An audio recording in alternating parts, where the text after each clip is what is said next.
está na plataforma Digital Plural UFABC. O nosso endereço é cursos.ufabc.edu.br/digital plural. E ali vocês podem acessar o nosso curso Escola Pública Democrática e vários outros cursos disponíveis na plataforma. 2 desses cursos que tem lá na plataforma são integrados com o nosso, tem a ver com as unidades aqui do nosso curso, né?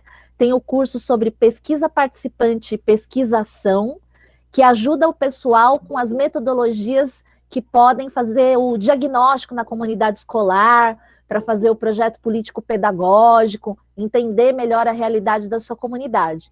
E o outro curso que também tem na nossa plataforma, que está integrado com o nosso, é o curso Direitos Humanos, Gênero e Diversidade na Pandemia, que propõe uma série de projetos e ações que podem tornar a escola pública democrática de fato.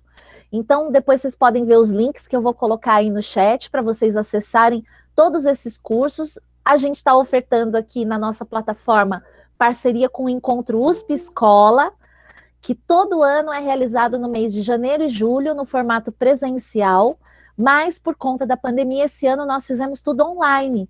E aí tivemos milhares de pessoas inscritas nas nossas atividades, que eram professores, professoras, né, educadores e educadoras de todo o Brasil. Por isso, a gente deu sequência aqui às nossas atividades na plataforma online e organizando esses encontros semanais para poder conversar sobre os conteúdos do curso. O nosso curso, ele foi organizado pelo professor Raimundo, vocês já conhecem, né, que é da organização do Encontro USP Escola, o professor Cláudio, que está aqui com a gente, que também é da organização do Encontro USP Escola, a professora Flávia e o professor Cleiton, né? Então é a nossa equipe aí que organizaram e prepararam com todo carinho esse conteúdo para vocês. E o meu nome é Andréa Paula, para quem não conhece, eu sou professora da UFABC. A gente tem a parceria da APEP, não posso deixar de falar também, né? Da Associação dos Professores das Escolas Públicas. E a gente agradece muito, né? A professora Vera, lá da USP, a professora Kátia, que é presidenta da APEP, pela oportunidade da gente fazer essa parceria para fazer a formação docente, chegar em lugares cada vez mais distantes e poder ter esse momento presencial aqui com vocês. Então, com essa abertura, eu passo a palavra aí para o Raimundo, que ele vai apresentar, né, o tema de hoje, e também as pessoas que vão contribuir, e todo mundo, se quiser fazer pergunta, comentário, se quiser se inscrever para falar, é só ficar aqui no nosso chat, colocar o nome, colocar seus comentários. E hoje a gente está transmitindo também esse encontro no YouTube, no canal da Digital Plural UFABC. Então, se você quiser compartilhar esse link, né, com algum amigo, alguma amiga, para dar uma espiadinha aqui no nosso curso, é só compartilhar lá também o nosso link do YouTube, ok? Diga, Raimundo.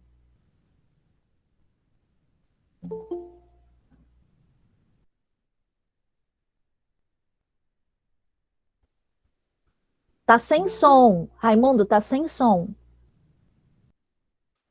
Acho que agora ficou melhor, né? Boa noite a todos e todas.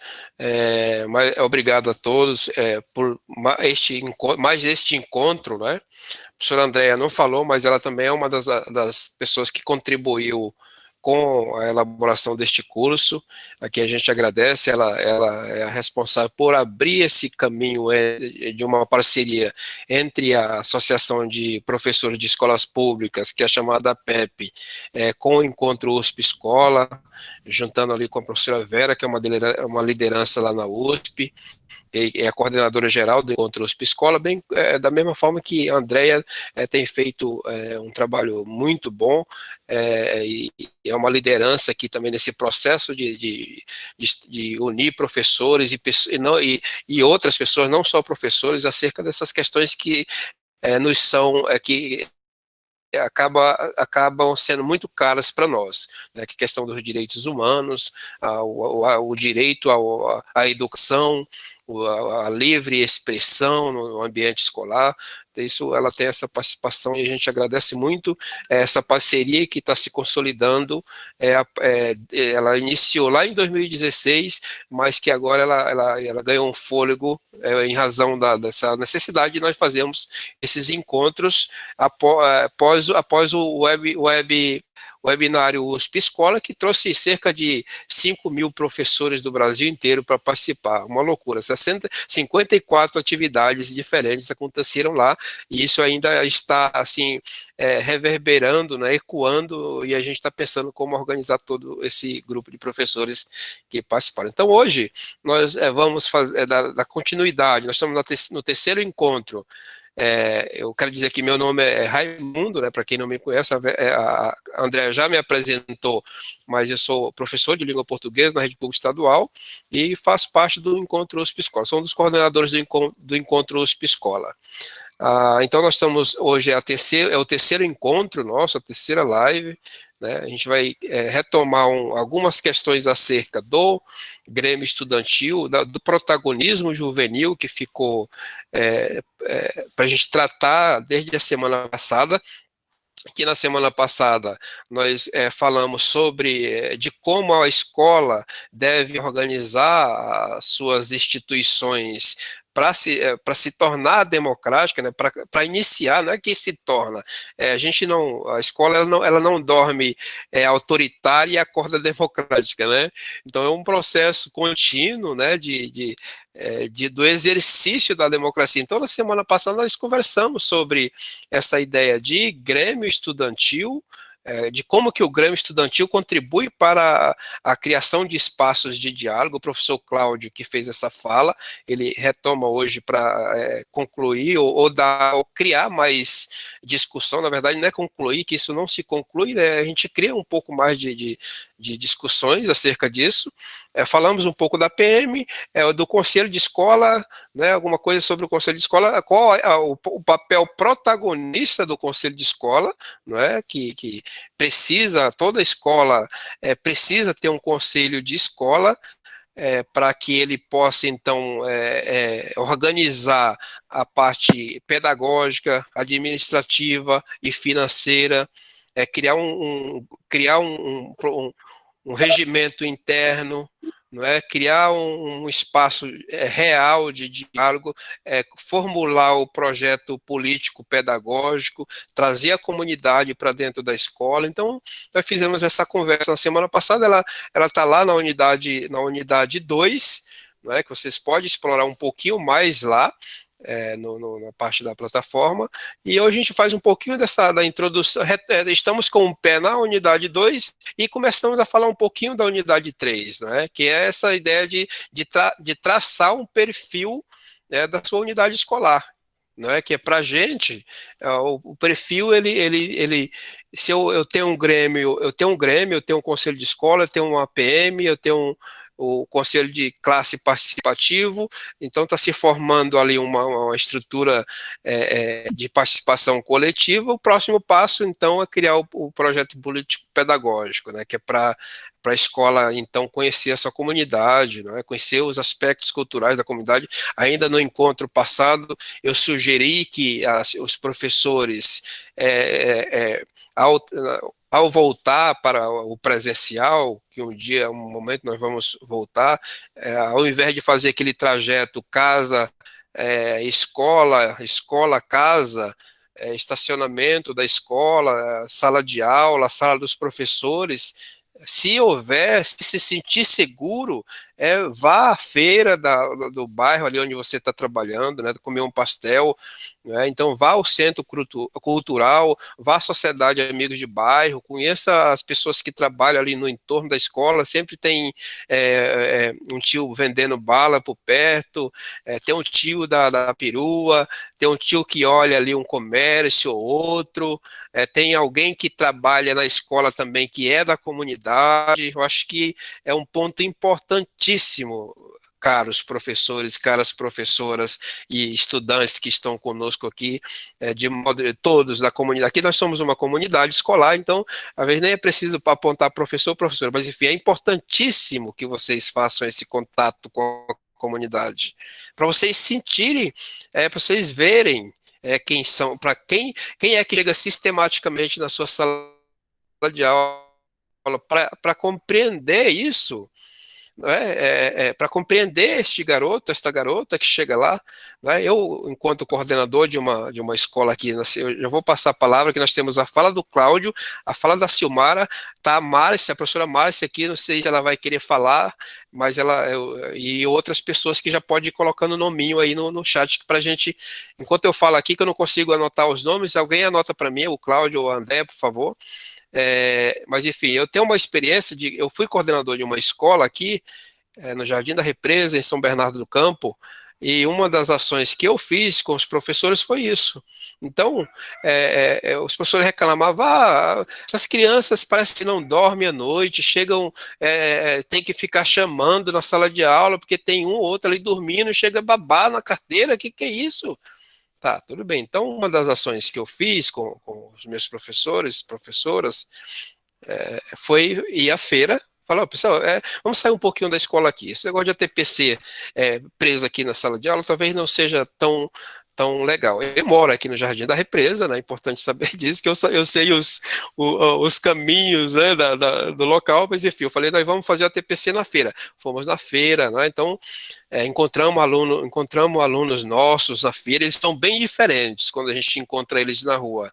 Né? O jeitinho deles é bem diferente. Observe, se vocês encontrarem um aluno em algum lugar, ele te olha com admiração, te cumprimenta, ele vai te abraçar, ele acha super bacana ele te encontrar na rua, né? Que para os alunos parece que o professor ele é uma coisa de outro mundo. Então, quando ele encontra com você na rua, ele fica maravilhado com a sua presença. Então, levei os professores para a feira, encontraram aluno, mãe de aluno, encontraram uma galera na feira que foi muito bacana, eles ficaram super felizes.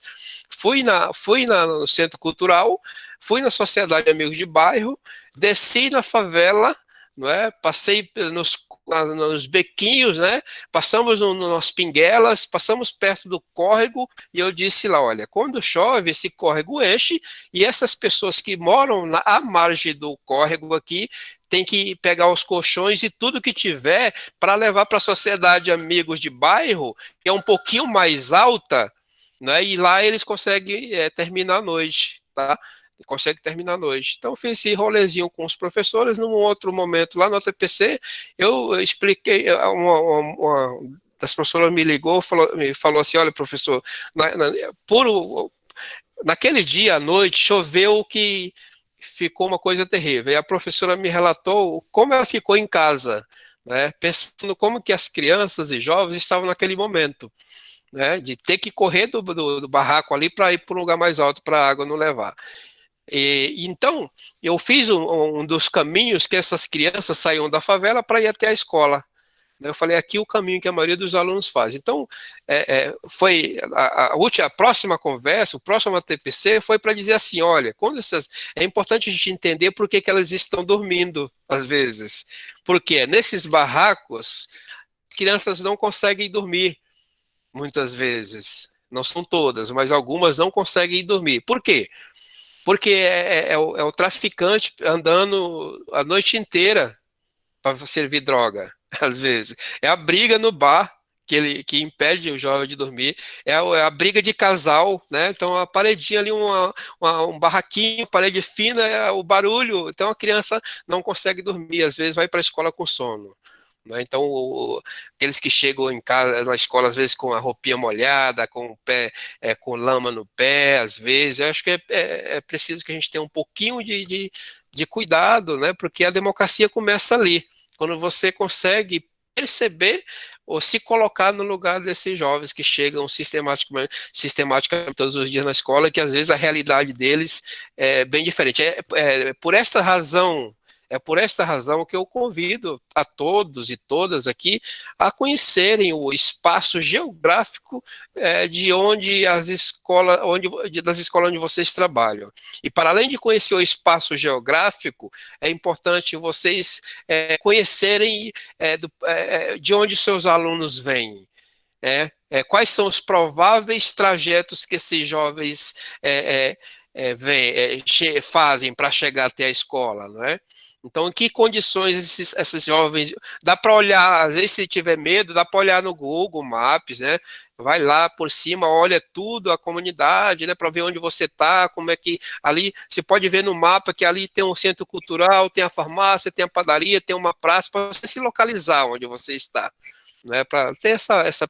Porque democracia é isso também, a gente precisa compreender como é que eles chegam. Então, hoje a gente vai fazer essa conversa acerca do protagonismo, o Cláudio e a Silmara também vai falar, né? A Silmara, que é uma parceira nossa também, que está formatando um curso aí, que depois ela fala para vocês. Passo a palavra, portanto, então, para o Cláudio, e que hoje nós temos um bom encontro. Muito obrigado. Boa noite a todos e todas, né? Ou a todos. Vocês veem que eu geralmente coloco no chat a todos, porque numa discussão nossa da APEP sobre que forma usar a palavra, né, nós recebemos um vídeo de uma pessoa deficiente visual que nos recomendou usar a palavra todos, porque na leitura dos aparelhos, né, das plataformas que ajudam eles a fazerem a leitura dos textos, quando você põe um X, eles têm dificuldade de entendimento. Então, essa uma questão que a gente vai aprendendo ao longo do tempo, né? Quero agradecer a Andrea, né, por essa parceria, essa oportunidade que ela nos deu de trazermos o curso Escola Democrática para debatermos aqui na plataforma. Ao Raimundo, né, que tem sido um companheiro que tem me ensinado bastante, né, não só na questão de aprendizado do curso, mas no aprendizado em outras áreas da educação. E a todos os participantes que estão aqui contribuindo e trazendo suas experiências para dividir conosco. E aí, na aula passada, a gente retomando um pouquinho da aula passada, que a gente começou a falar de protagonismo juvenil, né, do Grêmio Estudantil. Inclusive, eu já preparei o documento lá, o edital, que eu mostrei para vocês, e depois eu passo para a André ou para o Raimundo disponibilizar no e-mail ou na própria plataforma, né, para que todos tenham acesso e façam um bom uso do documento, modifique a partir das suas necessidades, né, e traga, que sirva como algo para contribuir para melhoramento do nosso aprendizado, das nossas práticas em sala de aula.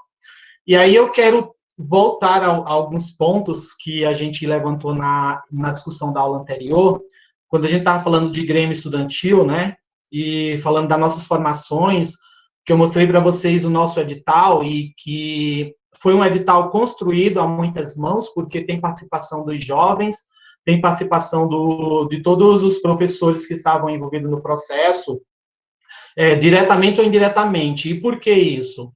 Porque as minhas experiências no Grêmio Estudantil me fizeram perceber várias nuances dentro da escola em relação ao Grêmio e ao próprio protagonismo dos alunos, né? Que quando ele não é podado, ele não é entendido.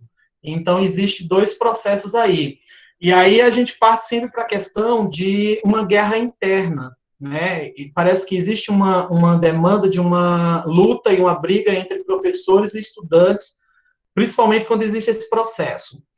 E o que a gente, o que as nossas percepções dentro dessa realidade da nossa unidade escolar nos fez perceber? Que era possível construir essas relações, né, sem trazer a negação do outro, né, sem partir da negação do outro, da negação do professor no seu espaço de trabalho e da negação do aluno no seu espaço de aprendizagem e nas suas contribuições, né, para que o desenvolvimento da escola.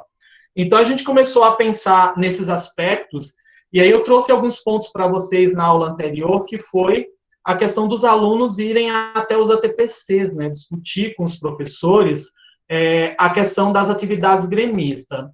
E por que essa atitude nossa de dialogar com os professores, né? No primeiro ano que eu assumi o Grêmio Estudantil, a gente começou a perceber que as coisas sempre tentavam se resolver na questão de trazer as discussões para um outro campo de debate, que era o enfrentamento, né? Que era o enfrentamento e não o campo do debate com o campo das ideias, das formulações do pensamento, né, de todos que estavam envolvidos no processo. E aí, os nossos diários de campo, os nossos diários que a gente fazia durante as nossas ações, ele foi muito importante para que a gente fosse revendo alguns processos durante as nossas ações na unidade escolar. Isso nos levou a promover algumas interações com entre grupo de professores e grupo de alunos que representavam seus pares, né, para diminuir esses conflitos. E um deles era a questão de assumir as responsabilidades, por exemplo. A gente sempre começa a pensar na questão do Grêmio Estudantil, quando a gente começa a falar e fazer as nossas críticas, a nossa posição quanto profissionais em relação aos alunos, né? A gente sempre imagina aqueles conflitos que são de praxe ou são normais em algumas unidades escolares, por não ter a construção do diálogo. Isso também acontecia com a gente. E aí o primeiro passo que a gente fez para começar a criar esse mecanismo, né, onde a gente deixasse o enfrentamento e começasse a dialogar as propostas, né, tanto do corpo docente como do corpo discente, a gente percebeu que algumas barreiras precisavam ser vencidas.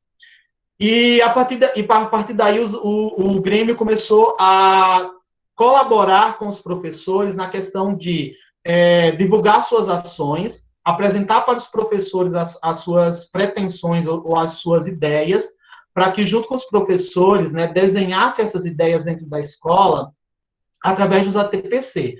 E aí foi fundamental importância, eu acho que tem alguns gestores aqui junto com a gente no grupo, ou não, mas coordenadores, e foi de fundamental importância a gestão da escola e a coordenação, né, para que essa construção acontecesse.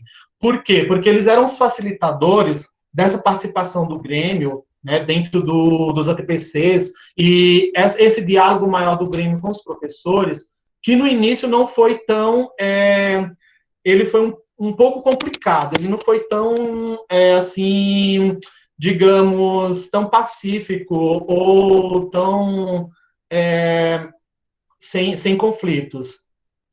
E para que a gente construísse isso, foi uma demanda de mais ou menos os 6 primeiros meses do ano, para que os jovens começassem a entender, né, que conversar com o professor era ampliar o campo de parceria, e o professor começasse a entender a mesma questão com os jovens, né? Porque a gente já vinha de uma cultura de enfrentamento de muitos anos, em que a posição dos professores era um ato de agressão para os alunos, e a posição dos alunos era um ato de agressão para os professores.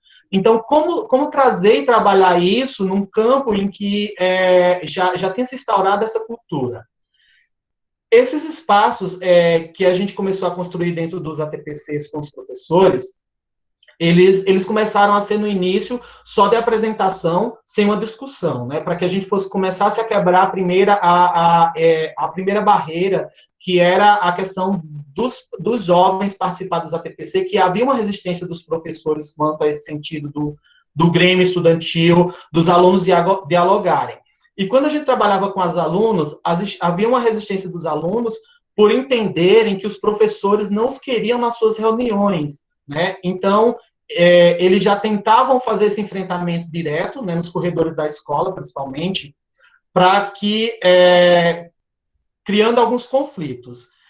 E para que essa cultura se instaurasse dentro da escola, né, a gente começou a trabalhar dessa maneira.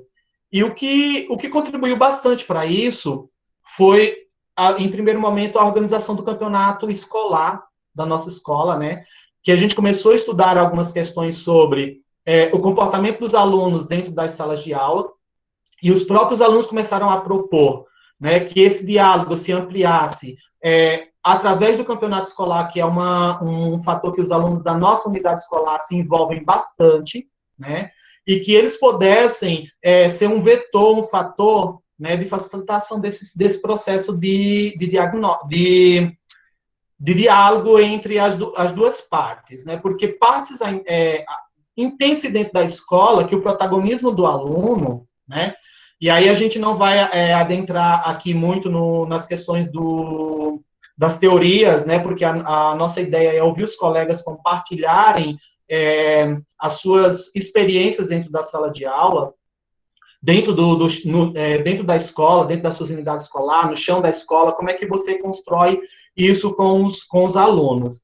E aí eu aproveitei uma ideia que eu já trabalhava com os sexto-anos, que chamava-se, na época, um projeto que eu desenvolvia com eles, Democracia Começa na Escola. Né? E dentro desse projeto, chamado Democracia Começa na Escola, os alunos do sexto ano eles tinham que fazer entrevista com os professores e com toda a comunidade escolar para saber a atuação de cada um e quais os seus limites. Né? Então, eles iam desde o diretor até a pessoa que fazia a limpeza na escola, para entender qual era o seu papel dentro da escola e que essa engrenagem ela precisa funcionar de uma forma que contribua para o bem de todos que estão ali dentro. Então, se alguma delas não estiver indo bem, significa dizer que nós temos problemas na engrenagem.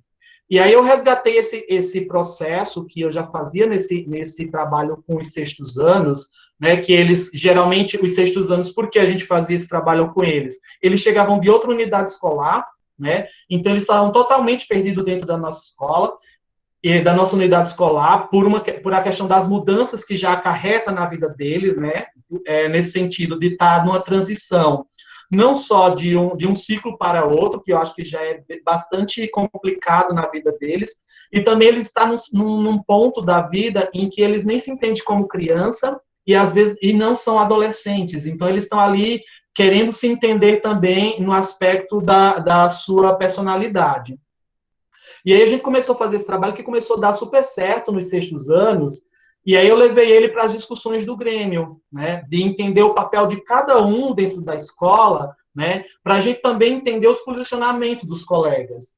E aí eles começaram, a partir disso, juntar os seus argumentos, né, os argumentos para que eles pudessem chegar nos ATPC e não entrar em conflito com os professores, porque era o que acontecia nas primeiras reuniões, mas que eles levassem para lá argumentos entendendo o papel de cada um dentro do processo, né? Qual era o papel do diretor, qual era o papel do professor, qual era o papel da coordenação da escola, mas também qual era o seu papel quanto estudante dentro do processo escolar, né? E isso foi um fator importante quando eles começaram a perceber, né, a função de cada um, entender como era que funcionava essa engrenagem.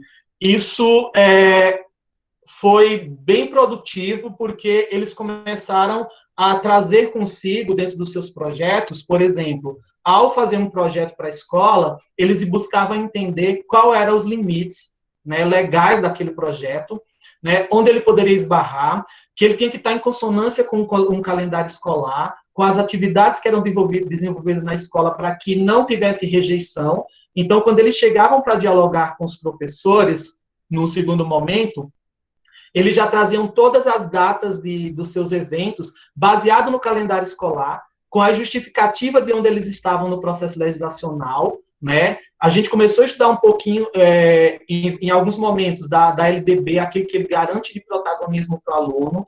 A ideia, por exemplo, que é trazida no ECA, né, do protagonismo juvenil, de que o aluno tem o direito de convivência nesses espaços, tem o direito de lidar com esses espaços, se posicionando contra ele, inclusive politicamente, né, porque o Grêmio é uma participação política. E aí a gente procurou estudar alguns artigos, por exemplo, como da Marília Pontes Exposito, da USP, que ela faz uma relação entre a participação política dos jovens, lá nos anos 80, para a conquista da nossa legislação, né, tanto da Constituição Federal, quanto da legislação que embasa os direitos da criança e do adolescente, né, o ECA, que às vezes também é mal compreendido dentro do espaço escolar, por não ser entendido da forma como ele foi concebido e pensado, e também conquistado. E aí ela traz essas questões de falar sobre essa relação do posicionamento político e dos jovens como protagonistas dessas conquistas políticas, né, no espaço dos movimentos sociais, das nossas juventudes, que se engajaram bastante no final dos anos 70 e início dos anos 80, na militância de alguns movimentos, ou até mesmo de partidos políticos, para que a gente tivesse aí a construção de uma nova Constituição, né, e de uma nova ordenação jurídica no Brasil quanto aos direitos, né, também alinhada aos direitos humanos, e aí a gente começou a compreender um pouquinho do que isso dizia para a gente, né, do que a LDB diz dentro desse processo. E aí os alunos começaram a se municiar dessa questão do entendimento do processo e também se empoderar nesse sentido de dizer, ó, mas espera aí, se a gente vai discutir quais as nossas relações aqui dentro, a gente vai discutir no campo das ideias e não mais no campo do enfrentamento que não seja as ideias. Então, quando eles começavam a chegar nos ATPC com os professores, para dialogar com os professores, foi importantíssimo, porque eles já iam com toda a argumentação, né, para defender o seu projeto. Eles começaram a construir, dentro da legislação, argumentos, mas quando os professores diziam, mas isso aqui tem algum problema aqui, eles diziam, a lei tal e tal, ó, a gente já viu no calendário, e aí a gente começou a perceber que do enfrentamento começou a produção de diálogo dentro da escola, né, que era a nossa preocupação, porque isso não é só o fator que acontece em uma unidade escolar isolada. Eu acho que isso acontece, a experiência de vários aqui, se forem colocar no papel, ou se formos verbalizar aqui, são essas experiências desses confrontos dentro da escola. E aí também, quando a gente vai analisar a questão de construção de currículos e construções de alguma coisa, o Arroyo vai dizer que dentro desses espaços há uma disputa de poder, né? E essa disputa de poder, por quê? Ao dar essa voz e vez para jovens e adolescentes dentro do espaço escolar, eu estou confrontando um poder que é nosso, como adulto, né? Eu estou confrontando esse poder. E também estou confrontando um poder de uma pseudo-sabedoria total do professor, né? E eu não estou falando que os professores que pensam que foram formados assim, eles estão errados no sentido de que eles se comportam dessa forma, porque nós somos formados a pensar assim. Então, é uma desconstrução, é um processo, né? O nosso é permanecer nessa construção a qual nós somos formados, e não desconstruir, que é como diz o nosso curso, o título do nosso curso, que é reconstruindo ou desconstruindo esses conceitos, né, na qual a gente foi formado. E não é fácil, porque nessa relação de poder, a gente quer manter o nosso status de poder, quanto professor e dominador do espaço. E aí esses conflitos acontecem, e algumas questões na fala dele na aula passada, que foi as questões de falar sobre a necessidade dos alunos no seu espaço escolar de construção dos grêmios. Quando isso não é possível, os alunos se organizarem por si mesmos, né, há uma possibilidade da gente ser um facilitador desse processo. Então, dito isso, para que a gente pense nessa pluralidade, acho que o meu tempo já está um pouco avançado, eu quero ouvir os colegas falarem também, né, que aqui para não ficar um monólogo, como eu falo bastante, né, como diz no Nordeste, parece que bebeu água de chocalho, né, de tanto que se fala. E aí, são essas questões que a gente precisa pensar nas construções dessas relações, né? E aí eu tenho um livro que me ajuda bastante a pensar nisso, que é do Antônio Carlos Gomes da Costa, não sei se vocês conseguem visualizar aí a capa do livro, se sim ou se não. Ele fala da pedagogia da presença, e ele fala de que na nossa construção, né, do protagonismo juvenil, é preciso que a gente entenda algumas demandas, né? E alguns de nós entendem esse caminho para emancipação, alguns entendem como um processo de amputação, que é através das abordagens correcionais. Outros entendem como a reposição, através de práticas assistencialistas. Mas ele traz a reflexão para a gente pensar, né, e dialogar com a questão da aquisição, ou seja, que o próprio adolescente, o próprio jovem pode adquirir essa questão da abordagem, da construção do caminho da cidadania, né?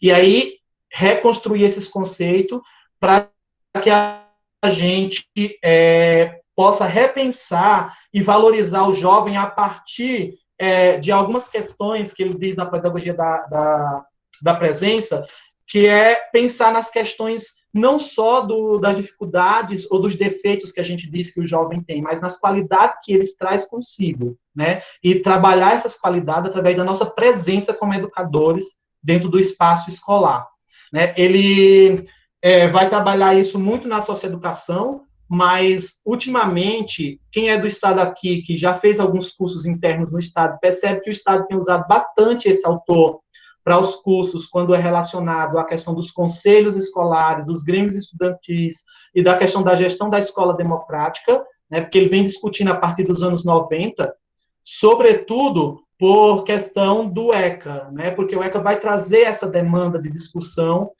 de trazer o aluno, para o adolescente, a criança, para o centro da discussão. Raimundo, como eu acho que eu já falei bastante, estou passando a palavra para os nossos colegas aí começarem a falar.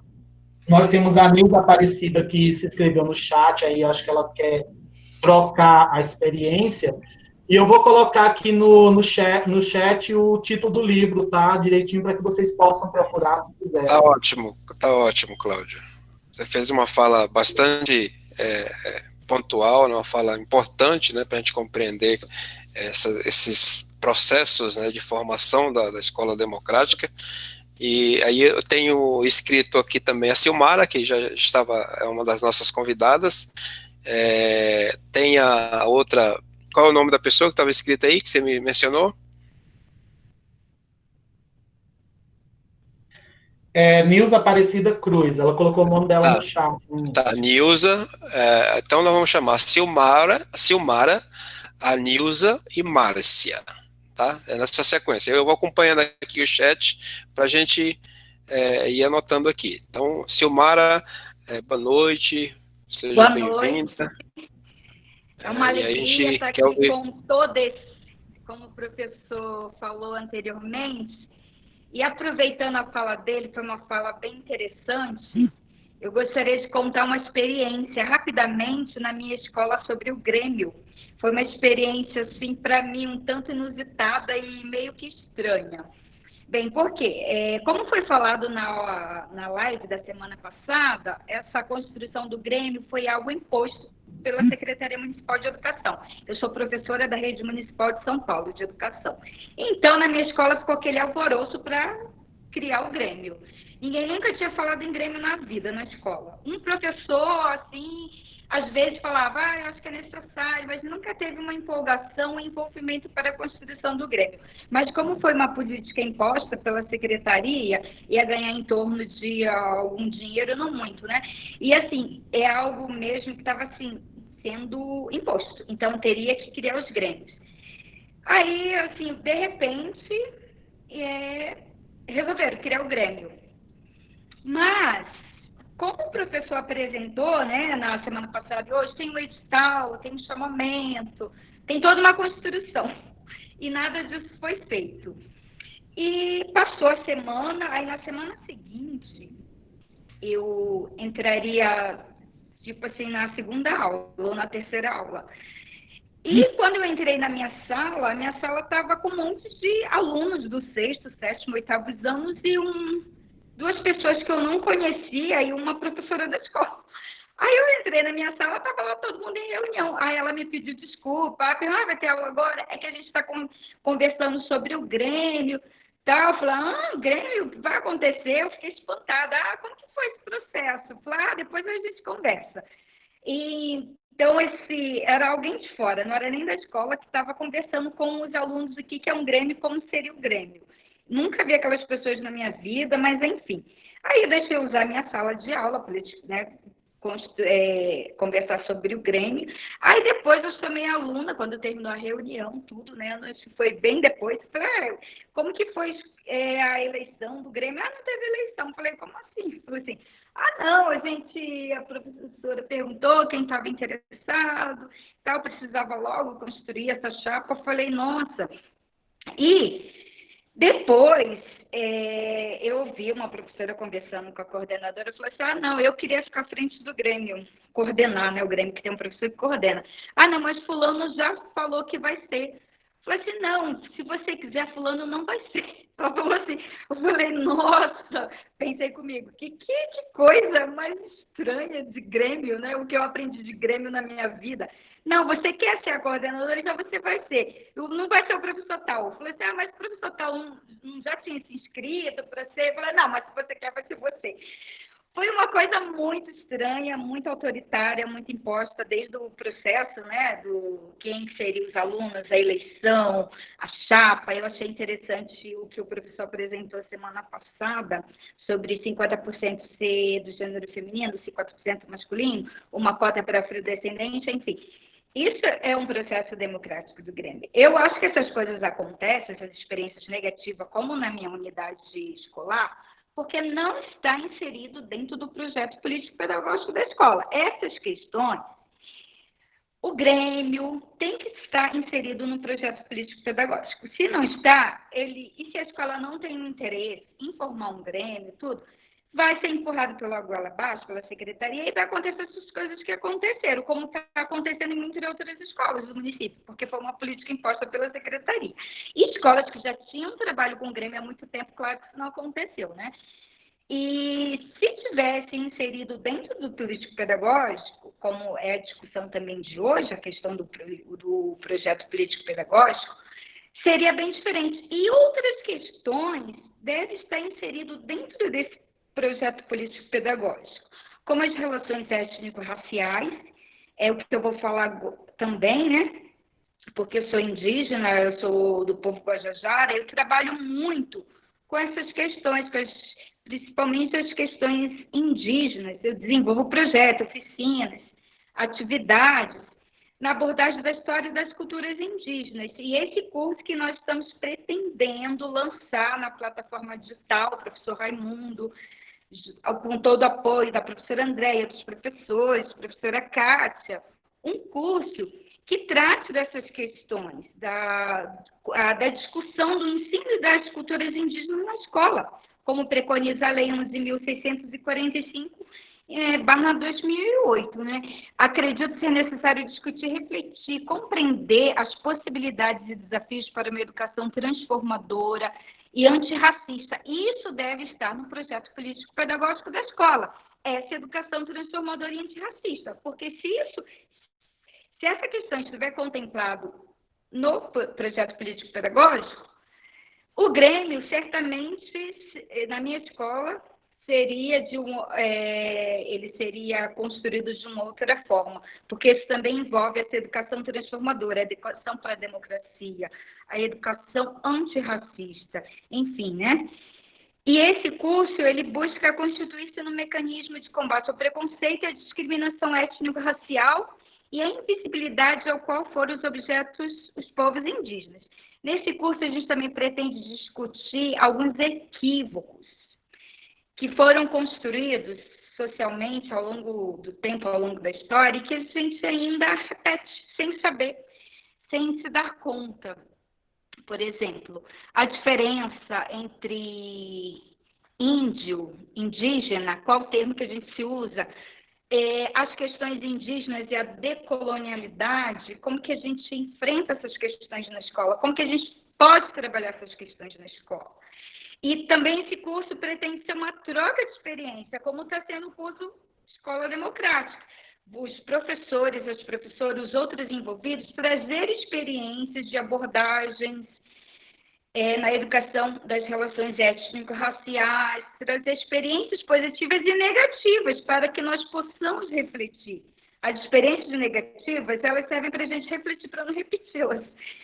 Então, a gente tem que, assim, nesse curso pretendemos desconstruir alguns equívocos, alguns termos, e trazer outras pessoas, protagonistas indígenas, vozes indígenas, para falar as suas experiências, o seu trabalho, como a professora, a doutora Márcia Moura, que a Andréia conhece. Eu fiquei muito feliz que a professora Andréia a conhece, esteve junto com ela, fez atividades com ela também é minha amiga, e eu vou tentar trazê-la, espero que ela venha, porque esse curso pretende ser uma construção de várias vozes, não só a minha voz, como eu lembro muito bem que o professor Raimundo falou em uma das primeiras lives, que o projeto não é nosso, a gente precisa construir junto algo para que ele possa depois estar na escola para outras pessoas.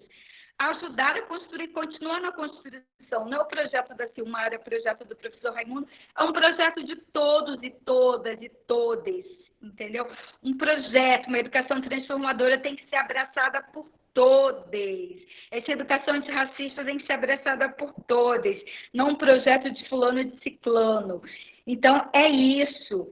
Trazer outros protagonistas, outras vozes para discutir com a gente nesse curso que a gente pretende aí brevemente implantar. No dia 9 é o Dia Internacional dos Povos Indígenas. A ideia era lançar no dia 9, mas tem muitas coisas ainda para construir e não vai ser possível. Mas é uma data importante, porque reconhece a luta desses povos, a resistência e o direito que esses povos têm da sua autodeterminação, das suas tradições culturais.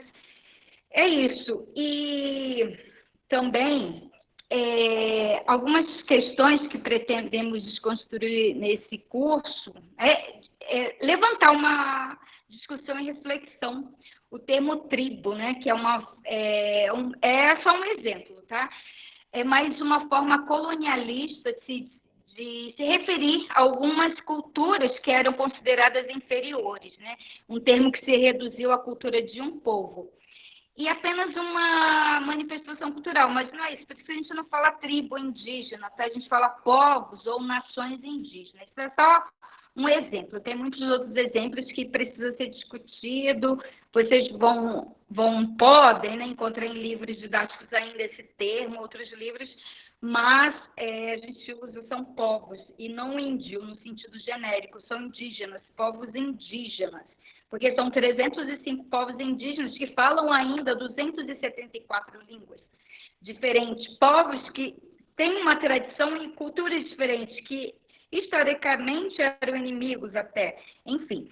Então é isso, e discutir essa ideia da decolonialidade, que está muito presente. Um exemplo bem chulo que eu vou dar aqui, né, que todo mundo fala, é indígena que usa calça jeans, usa celular, toma chopp, come pizza, mas não deixa de ser indígena, continua sendo indígena, tá? E a gente não pode tirar dele o que está dentro, eu não posso tirar força. Tá? Eu tenho um exemplo, em 2013 eu fui numa terra indígena, aldeia que é do meu companheiro hoje, lá no Mato Grosso do Chavante, e ia ter uma missa. Eu fui convidada para assistir a missa, eles são bem católicos, os povos Chavante, e meu povo Guajajara tem muitos evangélicos. E eu não sou nada disso, não sou católica nem evangélica. Mas, aí eu me recusei na missa, meu marido falou, vamos lá na missa, meu companheiro, falei, não vou na missa, porque eu achava um absurdo aquilo, sabe? Chegou um padre de um carro bem grande, bem bonitão lá, bem caro na aldeia, e levou um monte de bolacha para as crianças. Eu achei aquilo um desaforo, sabe? Uma violência, e ainda depois ia rezar uma missa lá, eu falei, não vou, me recuso. Aí depois, assim, depois de um certo estudo, amadurecimento, entendimento, agora eu compreendo que são questões decoloniais. Eu não posso retirar desse povo a força se eles cresceram com essa ideia do catolicismo, da conversão. Eu tenho que aceitar, assim, ele católico e lutar junto com ele contra as opressões do catolicismo, do poder público, e lutar junto por políticas públicas, sabe? É isso. Então, eu não posso tirar o do outro, porque ele já tem dentro dele. Eu não posso de lá no meu povo, que alguns são muitos evangélicos, e dizer que está tudo errado. O evangelismo está massacrando vocês, com a cultura de vocês. É conversar, procurar entender, ressignificar a experiência que eles vivem com seus processos coloniais. Como ressignificar a experiência desses processos de colonialização, que é muito forte, mais de 500 anos. Não é fácil de se tirar assim. Então, é procurar outras alternativas, ressignificar essas experiências para juntos lutarmos contra a opressão, contra esse Estado opressor e tudo. Então, é isso. Então, nesse curso que a gente pretende, né, desenvolver, tem algumas questões que vão ser discutidas, como essas questões decoloniais, discutir quem esses são os indígenas, os povos indígenas em diferentes contextos, porque tem povos indígenas aldeados, tem povos indígenas em contexto urbano. Eu sou uma indígena que já está em contexto urbano há muito tempo, sabe? Eu saí da aldeia com 5 anos, eu fui criada na cidade, morei no Rio de Janeiro, e enfim. Então é isso, então a gente precisa discutir a relação desses povos indígenas nesses contextos, discutir vozes protagonistas indígenas, que tem muitos autores, muitas autoras, que estão ocupando vários espaços, né, autores e autoras indígenas, que estão na academia, no espaço público, no espaço político, literário, artístico, discutir práticas pedagógicas na abordagem das culturas indígenas, discutir os territórios e culturas indígenas, essa aprendizagem em vários territórios, aprendizagem para além da sala de aula, acho que eu já falei demais. Quando o curso for implantado, a gente conversa. É isso. É verdade, obrigada, professor Raimundo, desculpa aí pelo tempo. Silmara, quanto a sua fala é muito importante, né? Essa questão é muito importante, né? Então acho que precisamos, de certa forma, que democracia é isso também, né? Então a escola ela não pode se constituir como democrática sem considerar a diversidade dos povos, né? Então a escola é de todos e a gente precisa encontrar formas para trazer as pessoas até a escola, né? Para que elas se sintam, de certa forma, acolhidas e pertencentes, a pertença, né, da escola. Vou chamar agora para falar a Márcia. Oi, Márcia. Depois a Nilza. Nosso tempo já está bem, né, adiantado. A gente prometeu encerrar em 1 hora na semana passada, mas enfim, vamos lá. Boa noite, Márcia.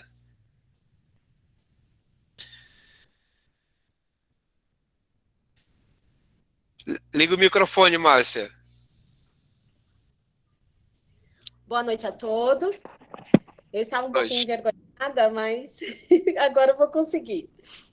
Bom, a minha experiência com esse curso começou lá na USP, né, com o Raimundo, e aí eu comecei a perceber que algumas coisas que foram faladas lá, discutidas, até mesmo o Cláudio trazendo várias experiências, elas não estavam condizendo com a realidade, né? Era uma miopia, né? Eu vou falar a linguagem do Raimundo, uma miopia dentro da escola onde que eu estou, né? E uma gestão totalmente totalmente autoritária, não permitia reuniões. Aí eu comecei a perceber que não tinha essas 3 reuniões da PM. Então, ele passava a lista e fazia os professores assinar. Começava a trazer esposa para ficar no caixa, nas festas, não dava devolutiva. E aí os professores começaram, né, a se sentir incomodados, né? Muitos até mesmo preferem não opinar, não falar, ficavam quietos há muito tempo na escola. E aí começou a sentir esse incômodo, e eu comecei também a falar, né? Não, que alguma coisa está errada. E aí houve uma denúncia. Aí essa denúncia foi parar no Ministério Público. Aí o diretor, ele começou na reunião, né? E o diretor começou a impressionar todo mundo. Porque quem me denunciou, se apresente. E começou a dizer que estava tudo errado, que ele que estava certo, né? E os professores não tinham participações com caixa, não tem livro caixa na escola, praticamente ele é totalmente autoritário. E agora a denúncia está aí, né? Vamos ver o que vai acontecer nessa denúncia, né, também, né? Nós estamos todos esperando aí. Tá, é só isso mesmo que eu tenho que contribuir. Muito obrigado, Márcia. Eu vou chamar a Nilza, mas enfim, pessoal, aí é a questão do Ministério Público, que nós comentamos já aqui em outro momento. Quando a gente perceber que tem algum direito das crianças e jovens que não estão sendo assistidos dentro da escola, e que você não tem forças para sozinho mudar a realidade, eu acho que é o momento de você, então, ir atrás de parcerias, E às vezes essas parcerias estão dentro da escola mesmo, e a maioria dos casos elas se encontram dentro da escola, mas há casos então que não estão dentro da escola. E aí a gente recorre ao Ministério Público. O fórum ele abre 1 hora, geralmente, né, e tem um setor lá onde as pessoas, os promotores atendem. Tem setores distintos dentro do fórum lá, que os promotores acolhem essas informações, essas denúncias, né, que os professores podem levar, qualquer pessoa. É garantido é garantido o anonimato, né, então a justiça não expõe o nome de quem fez a denúncia, mas é importante aí você, antes de partir para uma coisa mais forte, tentar construir os espaços de diálogos dentro da escola. Viu, Raimundo? Inclusive, essa fala, né, da Márcia e sua me fez lembrar de uma dica de um livro que a gente usa lá no Encontro USP Escola, que é esse aqui, ó. Eu vou colocar no chat, mas vou mostrar aqui para o pessoal que está assistindo a gente. Se chama Diálogo para Assuntos Difíceis, um guia prático de aplicação imediata. Olha só, gente, muito legal para a gente aprender a dialogar na escola, né? E tem um outro livro que eu vou pôr lá também, que é esse aqui, ó, Processos Circulares de Construção de Paz, para a gente aprender a fazer os círculos, né, de conversa, de discussão, amigável, né, e colaborativa e democrática, uma metodologia de cultura de paz, e que é muito importante para as comissões de mediação de conflitos também, para a gente garantir a escola pública democrática. Perfeito. Nilza, boa noite, Nilza. Boa noite, pessoal. Estou muito feliz de estar aqui no curso com vocês. Acompanhei lá pela USP, foi a primeira vez esse ano que eu acompanhei vocês, já tinha ouvido falar, né, da Escola Democrática, mas não tinha tido oportunidade de participar. Eu trabalho em Santo André, né, estou na Escola de Santo André, estou lá há 6 anos, estou muito feliz lá, porque já tinha trabalhado em outra prefeitura, e assim, não tinha nada de democrático. Em Santo André, por enquanto, eu passei por 2 escolas.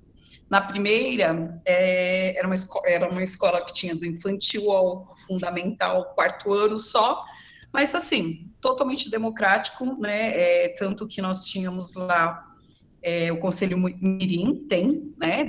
Trabalha-se desde as crianças pequenas, com todos os assuntos, eles participam das decisões, tem os pais participando, nós garantimos tudo no PPP, né? O PPP é feito com a comunidade, com os professores, então dá para você garantir bastante coisa, né? E estar revendo sempre o PPP. Então, assim, eu fiquei muito feliz, porque é a primeira vez, né, que eu trabalho numa rede, que pelo menos nessas 2 escolas, hoje estou numa escola também, que hoje é creche, mas a direção, as nossas reuniões, é tudo bem participativo, mesmo com a comunidade, então, assim, estou bem satisfeita. Eu acho que, por ser, né, infantil, serem pequenos ainda, mas a direção já chama a questão, né, dos professores, da comunidade, já dá para a gente ter um olhar bem diferenciado, né? Eu fico feliz. E estou gostando muito de participar do curso aí, de estar aprendendo com vocês. Obrigada, viu? Que ótimo. Andréia, nós estamos, então, dentro do nosso horário, e aí eu acho que nós podemos encaminhar para o encerramento. Vou passar a fala para você, então, fazer os encaminhamentos. Se não tiver mais alguém para falar, evidentemente, na parte escrita, e a gente lembra aqui que nós estamos na 3ª unidade, né, no 3º encontro, fizemos algumas referências sobre a 2ª unidade e fizemos a introdução da 3ª unidade, quando nós falamos de projeto político-pedagógico. Eu trouxe aquele exemplo inicial da experiência que eu fiz como coordenador na comunidade onde eu moro, no bairro onde eu moro, e que aquilo é apenas um dos exemplos possíveis para quem quer construir um perfil da sua unidade escolar. Então, o projeto político-pedagógico ele não pode deixar de trazer as informações culturais e as especificidades do seu público. Então, eu acho que conhecer o bairro, conhecer a localidade, conhecer as questões que circundam e que permeiam a unidade escolar para dar um pontapé inicial na construção do projeto político-pedagógico de uma escola democrática, aquele exemplo de conhecer a comunidade que eu falei no início é um passo importante, né? É um passo importantíssimo. Muito bem, Raimundo. Eu queria agradecer todo mundo que falou aqui hoje, né? Muito importante a presença de vocês, né? Da Nilza, da Márcia, do Cláudio, do Raimundo, da Silmara. E queria dizer assim que é uma alegria a gente poder estar discutindo os temas da escola pública democrática a partir das experiências que cada um de vocês tem. E aí eu ia pedir, por favor, se o Raimundo consegue pegar aqui na nossa plataforma, ou o Cláudio, o link do diário, né? Quem está aqui lembrando das suas experiências sobre o Grêmio Estudantil, sobre as reuniões do Conselho de Escola, sobre a APM, sobre todo o cotidiano de construção de democracia na sua sala de aula, ou de gestão, né, na comunidade escolar, por favor, escrevam suas experiências aí nos diários, que é a metodologia aqui de avaliação do nosso curso. Ao final de cada unidade, tem um link lá que você pode preencher e contar, redigir essas experiências. E eu ressalto aqui meio que isso no final do nosso encontro, porque nós temos aqui muitas pessoas, né, educadoras e educadores, gestoras e gestores, que fazem ações maravilhosas para garantir a democracia na escola todos os dias. Mas muitas vezes a gente não tem tempo para sistematizar o que a gente já fez, o que isso tem a ver com a nossa história de vida, o que a gente está fazendo agora no contexto da pandemia, e mesmo os projetos que a gente gostaria de fazer ainda na nossa trajetória. Então, um curso como o nosso é a oportunidade que todos nós temos de parar um pouco para pensar na nossa própria trajetória, produzir autoconhecimento e produzir conhecimento de forma colaborativa.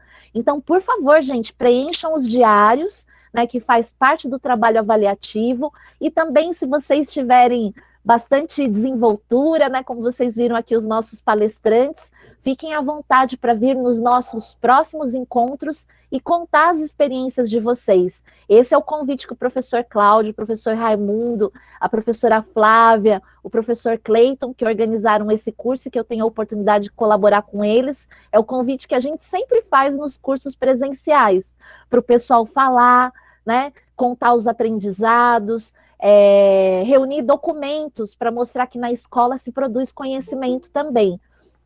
E aí, gente, uma dica aqui para encerrar também que o pessoal perguntou foi desses livros que eu falei sobre diálogos, eu escrevi aí no chat, ó.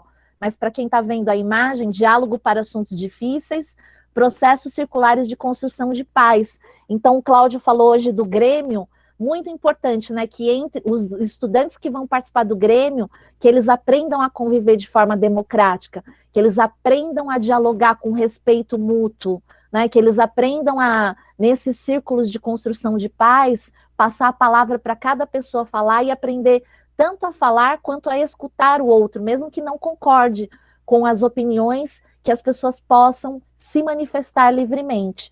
E um outro tema aí que a gente recomenda é esse, ó, disciplina restaurativa para as escolas. Não sei se vocês gostam desses assuntos, mas eu separei uns livros aqui que tem a ver com justiça restaurativa, né, que é um tema que a gente trabalha também. Pensar em como a ideia de que a escola pode ser democrática com uma outra noção de justiça, que não é tratar os estudantes com autoritarismo, com punições, que não ajudam eles a entender, né, como seria colaborar e viver numa vida democrática.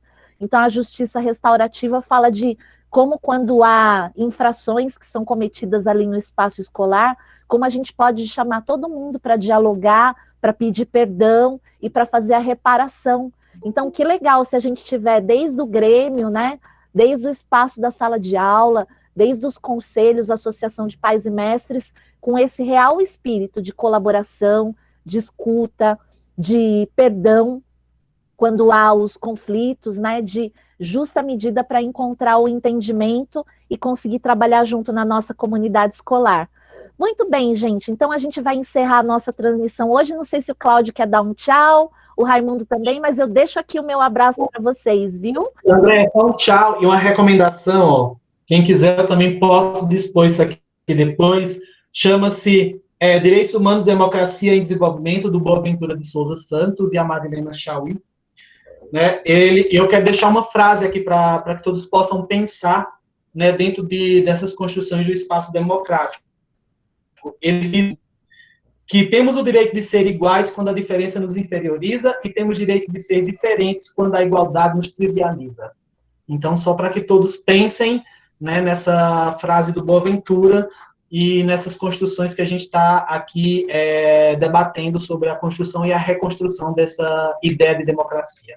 Tá bom? Obrigado mais uma vez a todos e todas, né, a todos que estão aqui, e uma boa noite para vocês. Obrigadão, Andréia. Um beijo. Ai, a gente que agradece, Cláudio. Você com as nossas bibliotecas e nós com tudo com as livraiadas em volta, dando as dicas. E o pessoal pediu aqui as dicas, ó, PDF, link de coisa. Tudo a gente está pondo no chat. Eu vou disponibilizar, eu vou deixar no e-mail lá que a gente criou do Escola Democrática e que você tem acesso também. Alguns textos e algumas dicas aí a gente compartilha com todo mundo. Deixa lá no Escola Democrática, quem quiser acessar. Excelente, tá? Né? Porque aqui o pessoal adora estudar, viu? É só mais um item que a gente vai pondo na lista, botando na nossa lista de leituras da quarentena. Valeu, gente. Boa noite. Valeu, boa noite, bom descanso a todos. Um abraço, ó. Pode abrir a câmera aí e dar tchau enquanto eu acho o botão para parar de gravar. Tchau.